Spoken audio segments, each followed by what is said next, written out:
Really emphasize in the swimming of the hand instead of just removing it and not touching it again.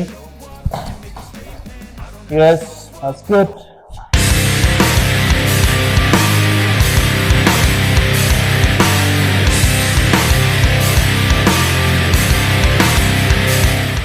Hey everyone, welcome back to the channel. This is Nick from Sentient Martial Arts, and today we're looking at the transition from a high cut into an outside 2-on-1 control, and we're looking at this through two different angles.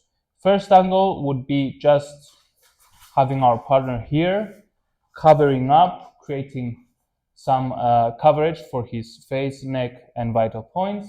And from here, he just goes into the 2-on-1, comes in for a control, a bicep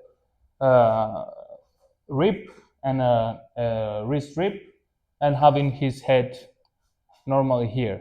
So whenever the cut's in, I try not to be facing towards them, as this will easily parry my arm and cut me. I try to move away and face the arm that's attacking me. Okay, palms onto my head, creating a barrier. All right, I go to the wrist, swim my arm onto the bicep, take everything towards my control, stand up, put my head position, rip onto the wrist, rip onto the bicep, and take my position. One more time, he comes in, I face, swim in, and take my position. It's important to have the wrist close to your hip line in order to have a better control of the whole arm through the wrist, and also to have some weight distributed evenly onto the arm, not too forward, not too backward, in the middle, and somewhat forwards in order to control. Remember the head to be close to the shoulder. The reason we do this is because if he wants, he can put a frame onto my head, and if he pushes, I lose everything. He can come up, he can cut me, etc. So he comes for the slash, I swim in, take his bicep, his wrist, and I'm here trying to control the arm. He can move around. We can play a bit with different forces. I can feel it. And then we disengage and we continue. So let's look at this one more time. We're close. He decides to go. I decide to go as well. Protect my head. If you see your partner is leaning forwards, you can tell them to straighten up to create more leverage for them, so it's more difficult for you. Or if you're a bit more advanced, as he's leaning forward, you can go into a takedown, you can go into a hook behind the leg, push up, and play into your takedown. So after you do this, you can implement forward stab, parry, and into our control. The important part of the stab and then slash, first is that it's the two most common attacks out of three. So most common is stab, then it's a slash and a backslash, right?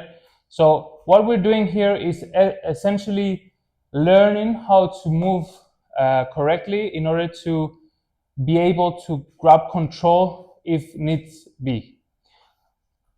First thing we do, you can do this with your partner as well, just slap the arm that's coming towards you or cut around it. So we can just play moving around. I can stop him, he can move out, he can slap it. Then we can implement some strikes as well.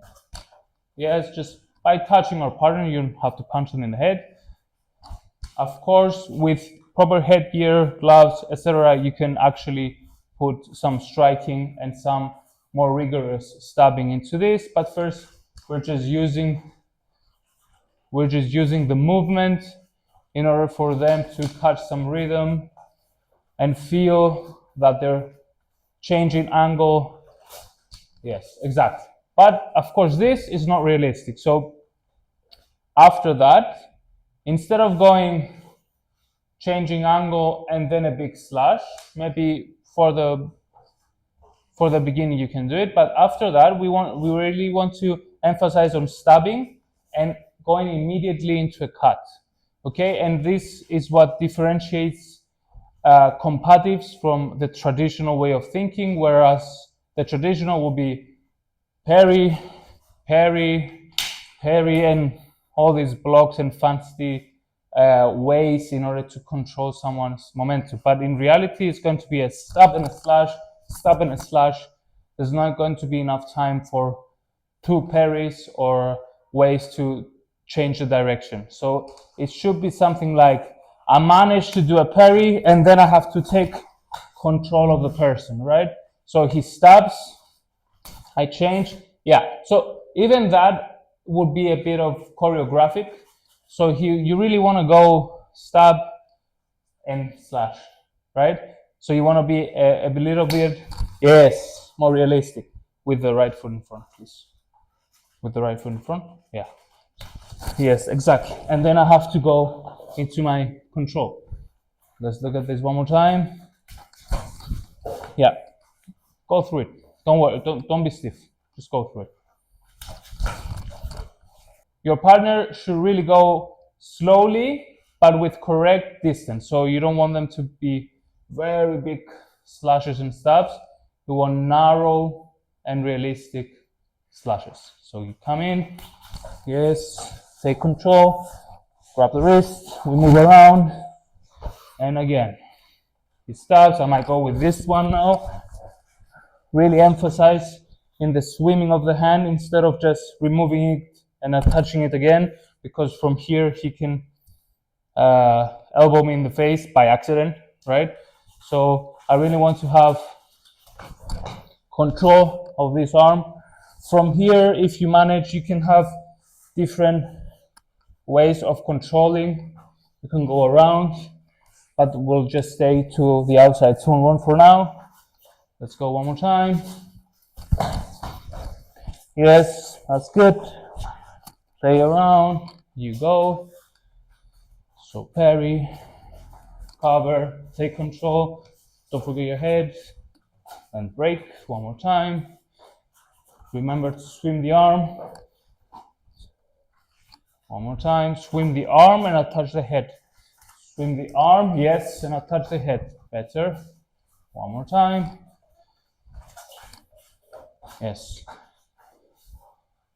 Important points for this is to, when you're covering the lower part of your palm onto your forehead and even a bit higher if you'd like to swim your arm instead of removing it, as we said, to keep the head, the head position, because if he does push on my head, it's very easy for them to break my posture.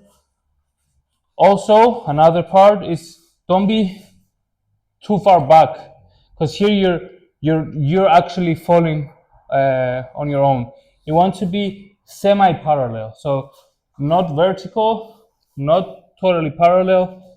Just have a foot a bit forward, so you can have a good angle on what they're going to do. At first, you don't want to take this too seriously. You want it to be more playful, to explore mechanics and rhythm, and then slowly become, with a different knife, maybe a rubber knife, more violent. So thank you guys for watching. If you like this content, please do subscribe. It really helps the channel, and we'll see you in the next one.